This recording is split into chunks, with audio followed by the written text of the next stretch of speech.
Edit کیے. ہم نے ایف آئی اے وفاقی وزارت داخلہ سے یہ گزارش کی ہے کہ اس کی مکمل تحقیقات کر کے قوم کے سامنے لائی جانی چاہیے.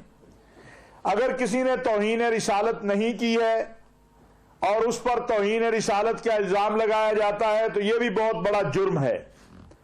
اور اگر کسی نے توہین رسالت کی ہے اس کو چھوڑا جائے تو یہ بھی بہت بڑا جرم ہے. لہذا جو عورت مارچ کے منتظمین نے اب تک مواد دیا ہے اس میں وہ اس بات سے انکار کرتے ہیں کہ انہوں نے کوئی بھی ایسا سلوگن یا ایسا پلے کارڈ یا ایسی ویڈیو یا ایسا نعرہ لگایا ہو جس سے مقدسات کی توہین ہوتی ہے. اس پر تحقیق جو ہے وہ جاری ہے.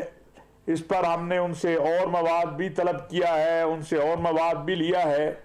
اور لاہور اور کراچی, اسلام آباد میں سے کوئی اس طرح کا جو مواد ہے جس سے توہین کا پہلو نکلتا ہو وہ ہمارے سامنے نہیں ہے.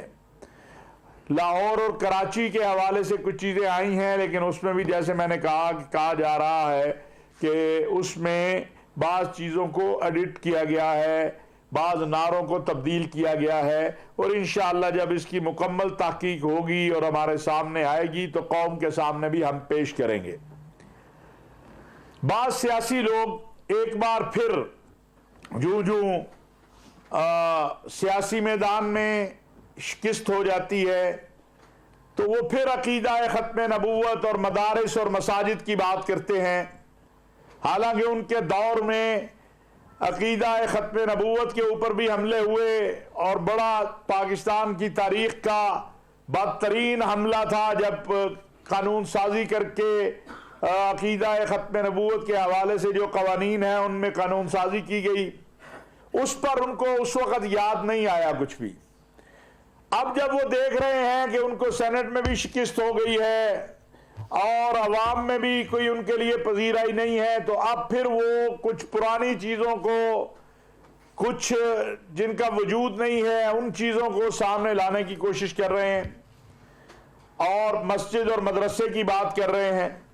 تو میں یہ واضح کرنا چاہتا ہوں کہ الحمدللہ موجودہ حکومت مسجد مدرسہ کے حوالے سے جو ہم نے اصلاحات کی ہیں ماضی میں 70 سال میں نہیں ہوئی ہیں.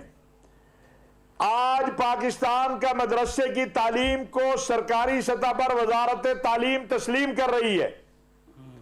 یہ عمران خان صاحب کا اور پاکستان کے سپہ سالار جنرل قمر جاوید باجوہ صاحب کی کوششوں کا سنہرا میں سمجھتا ہوں تاریخ میں لکھا جائے گا کہ جس طرح انہوں نے محنت کر کے یہ کام کیا ہے. اور اس پر تمام جو پہلے وفاق تھے جن کا ایک الائنس بنا ہوا تھا اتحاد تنظیمات مدارس, ان وفاقوں نے اس حوالے سے اس پر ایک ایگریمنٹ کے تحت حکومت کے ساتھ وزارت تعلیم کے ساتھ ایک ایگریمنٹ کیا اور اس ایگریمنٹ کے تحت جو ہے انہوں نے اس کو تسلیم کیا اور ایف اے تک مدارس عربیہ میں جو ہے وہ تعلیم جو ہے وہ دی جائے گی. اور جو مدارس کی اسناد کا معاملہ تھا جس میں ہمارا طالب علم بیچارہ کبھی ایک جگہ کبھی دوسری جگہ کبھی تیسری جگہ جا کے خوار ہوتا تھا اور اسے کبھی ایچ ای سی پی میں جانا پڑتا, وہاں سے اسے لیٹر نہیں ملتا, کبھی کسی, انشاءاللہ اگلے سال جو اسناد وفاق جاری کریں گے وہ پاکستان کے تمام اداروں میں تسلیم کی جائیں گی. کسی طالب علم کو پریشانی نہیں ہوگی. یہ کام ہم نے اچھا کیا ہے یا برا کیا ہے؟ ہم نے الحمدللہ پاکستان کے اندر مدارس کی تعلیم کو قومی سطح کے اوپر نہ صرف تسلیم کروایا بلکہ مدارس رجسٹریشن سینٹر اس وقت مختلف شہروں میں کام کر رہے ہیں. ہزاروں مدارس جو ہے رجسٹریشن کے لیے آ رہے ہیں اور انشاءاللہ تعالی اس معاملے میں بھی بہتری ہوگی. ایک ضروری بات جو میں سمجھتا ہوں موجودہ حالات میں کرنے کی ہے اور کی جانی چاہیے, وہ 2-3 دن پہلے آپ نے دیکھا کہ ہمارے ایک حزب اختلاف کے قومی اسمبلی کے ممبر انہوں نے کہا کہ اگر خدا نخواستہ مریم نواز کو کچھ ہوتا ہے تو ہم پاکستان کھپے نہیں کہیں گے. آپ کون ہوتے ہیں پاکستان کو توڑنے کی باتیں کرنے والے؟ آپ کو کس نے اختیار دیا ہے کہ آپ کی ساری عزت و عظمت اس پاکستان کی وجہ سے ہے؟ آپ جو آج بیٹھ کے 2-2 گھنٹے لوگوں کو ٹی وی پہ لیکچر دیتے ہیں، یا آپ کہیں اور ہوتے، ہندوستان میں ہوتے، تو ہندوستان میں آپ حال دیکھیں مسلمانوں کا کیا ہے یا باقی اقلیتوں کا کیا ہے۔ مجھے افسوس ہے کہ ایک پارلیمان کے ممبر کو اور اس کے بعد پھر ساری حزب اختلاف کی جماعتیں اس پر خاموش ہیں۔ زرداری صاحب جنہوں نے محترمہ بے نظیر بھٹو کی شہادت کے وقت کہا، ان کی قتل کے بعد پاکستان کھپے کہا، وہ بھی خاموش نظر آ رہے ہیں۔ ان کو تو بولنا چاہیے۔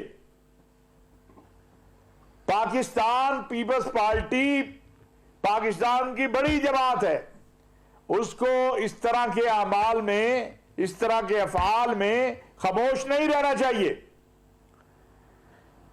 اور جہاں تک پاکستان کو توڑنے کی بات ہے یا مشرقی پاکستان، تو الحمدللہ آج پاکستانی قوم، پاکستان کی فوج، پاکستان کے سلامتی کے ادارے اتنے مضبوط ہیں کہ وہ ہاتھ تو توڑے جا سکتے ہیں۔ جو پاکستان کی توڑنے کی بات کریں گے یا توڑنے کی طرف بڑھیں گے، پاکستان کو انشاءاللہ کوئی نقصان نہیں پہنچ سکتا۔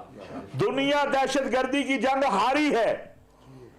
اسلامی دنیا کے اندر دہشت گردوں نے پورے ملک تباہ کر دیے ہیں، شام، عراق، یمن، لیبیا، اور الحمدللہ ہم نے دہشت گردی کی اس جنگ میں ہم جیتے ہیں۔ ایڈٹ کیے ہم نے ایف آئی اے وفاقی وزارت داخلہ سے یہ گزارش کی ہے کہ اس کی مکمل تحقیقات کر کے قوم کے سامنے لائی جانی چاہیے۔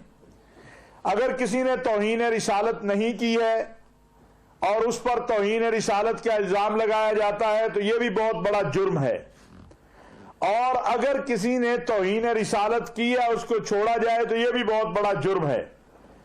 لہذا جو عورت مارچ کے منتظمین نے اب تک مواد دیا ہے، اس میں وہ اس بات سے انکار کرتے ہیں کہ انہوں نے کوئی بھی ایسا سلوگن یا ایسا پلے کارڈ یا ایسی ویڈیو یا ایسا نعرہ لگایا ہو جس سے مقدسات کی توہین ہوتی ہے۔ اس پر تحقیق جو ہے وہ جاری ہے۔ اس پر ہم نے ان سے اور مواد بھی طلب کیا ہے، ان سے اور مواد بھی لیا ہے، اور لاہور اور کراچی، اسلام آباد میں سے کوئی اس طرح کا جو مواد ہے جس سے توہین کا پہلو نکلتا ہو وہ ہمارے سامنے نہیں ہے۔ لاہور اور کراچی کے حوالے سے کچھ چیزیں آئی ہیں، لیکن اس میں بھی جیسے میں نے کہا جا رہا ہے کہ اس میں بعض چیزوں کو ایڈٹ کیا گیا ہے، بعض نعروں کو تبدیل کیا گیا ہے، اور انشاءاللہ جب اس کی مکمل تحقیق ہوگی اور ہمارے سامنے آئے گی تو قوم کے سامنے بھی ہم پیش کریں گے۔